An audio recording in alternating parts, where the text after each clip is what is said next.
there are thousands and thousands of satellites that go around the Earth. And there is debris from satellites that go, because some satellites have crashed into one another. In fact, there was a recent crash. And that debris is dangerous. So, and all these satellites and all these orbits have to be looked after so they don't knock into each other. So they're continuously monitored by the Air Force. Most of these satellites that are up in space have to do with our daily life. I mean, every time you put your card into the ATM, every time you buy something, it all goes through satellite. Really? Yeah. It's not wire. It goes up. Well, I believe it does. Yeah, I think a lot of this stuff goes. I mean, the communications throughout the world is based on satellites today. I mean, we used to do things. I remember when I was young, and you'd make a phone call, and it was the transatlantic cable, I think, to get to Europe. That was built 150 years ago. I don't think that's used anymore. I think it's all, it's all satellites now, communication. So satellite communication is incredibly important.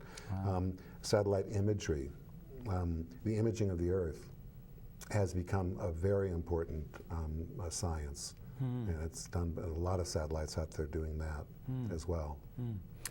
So along with the just remarkably beautiful microscopic photos of sand particles, NASA delivered moon dust to you to photograph. What's that story? Well, how did that come about? That was really an interesting project for me. This was this last summer. Some NASA contracted scientists who've been working on moon dust on the Apollo 11 moon. Regolith is a word that is sort of the material that covers the moon. What's it called again? Regolith. It sounds okay. like it sounds like arugula. It sounds like something you'd eat, but right. It's not. Right. And some of that was brought back on the first Apollo 11 mission, and every subsequent mission, there were 6 missions to the moon. And each of those, between 1969 and 1972, and some soil and rock was brought back from each of those missions. And it's been examined by scientists for over the last 40 years. And over the last 40 years, scientific equipment has gotten better and better, especially microscopes have over the last 10 years have developed and gone through a real revolution. And microscopes now can look at this moon dust in a way that they haven't been able to look at before. So they saw my book, they saw the sand, the way I can photograph sand, and they were very impressed, and they asked NASA if they could come and bring the sand to Maui, and they said yes. So they came here for a week with the moon dust from in little vials, and it looks kind of like charcoal gray sand when you look at it with your eyes, but when you look close up in the microscope, and it's quite different looking. It's very different than Earth sand. And the thing that really is your technology that you've developed and patented has to do with 3D microscopy. Yes. And I was at your, you don't call it a studio, what do you call it? A laboratory. Laboratory. Yes. And I looked at it, it's fantastic. As a kid, I remember looking in those 3D machines, but this is so sophisticated, and it's looking at these beds of sand that you have underneath on a slide that it's like a whole world under there. Yes. It's so beautiful. So talk a little bit about how that evolved for you, coming up with the 3D and everything to do with that. I've always been interested in 3D.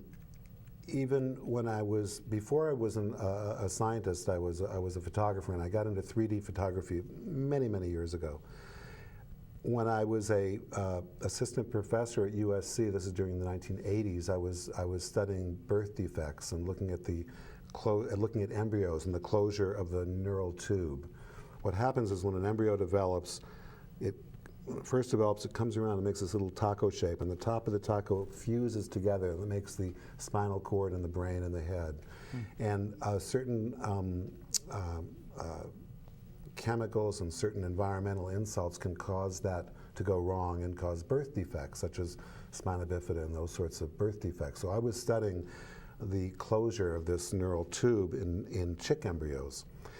But these are relatively thick, and when I say relatively thick, I mean really small, but for a microscope it's relatively thick, and be able to see it, they didn't have microscopes at that time that I could get a good visualization of this process. So I started playing around with microscopes and came up with some ideas how I could change the lighting and the way that you view it to make it, give it much more visibility, and at the same time give it a 3D appearance, actually 3D, so that one eye would see angle, the other eye would see from the other angle, and you get a fully three-dimensional view of what you were looking at.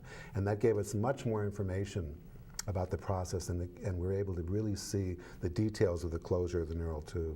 And part of this, I think, please elaborate, but it has, you showed me where you photograph many little parts of each grain, just dozens of shots. Yes. So one of the things about a microscope, and photographers will know about this, when you use a very telephoto lens, a very powerful lens, the depth of field is very small. You have to focus exactly on what you want to focus on, and everything above or below or in front or in back of the plane of focus is blurry.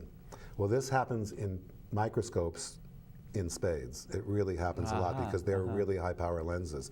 And the higher power you get, the smaller the depth of field becomes.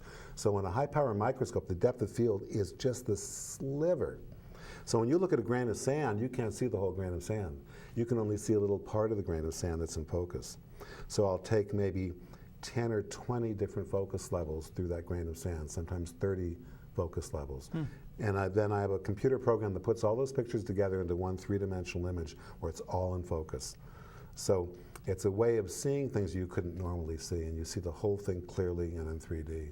It makes a dramatic difference. And another aspect of what you've invented is you were explaining how on some of these microscopes, the lenses are very, very expensive, but you've come up with some kind of technology to digitally improve the quality of a more traditional microscope? Yeah, this is my latest patent. I've just actually got sent it in the mail 2 weeks ago, or a week and a half ago. It's for, when you look at these lenses, complicated lenses, they're made of actually maybe a dozen different little lens elements, and they have to be packed into a little lens space very carefully, very exactly, and it's expensive. These good microscope lenses are $2,000, $3,000, $4,000, $5,000 for each lens. Each one, and there can be many. Yes, and you use many in a microscope. So I've come up with a way of designing very simple, inexpensive lenses, and instead of making the corrections are things like corrections of aberrations, like chromatic and spherical aberrations that are inherent in lenses. Lenses are bent, are rounded, so they don't want to make a nice flat image on a flat image plane. They make curved images.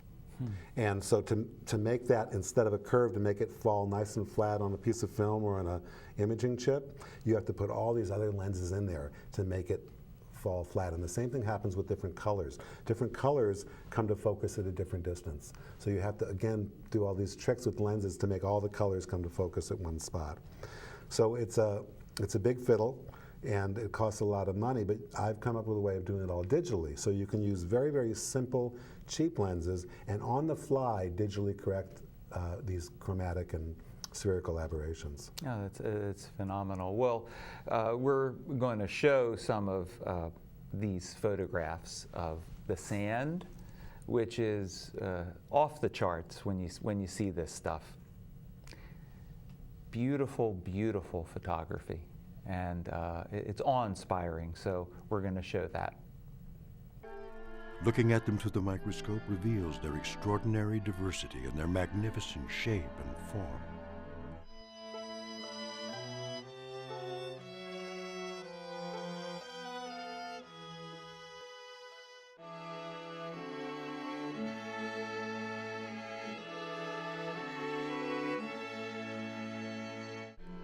A grain of sand, Nature's Secret Wonder, is an extraordinary picture book about these unexpectedly beautiful bits and pieces that we step on each time we run along the beach, treading on millions of years of geological and biological history.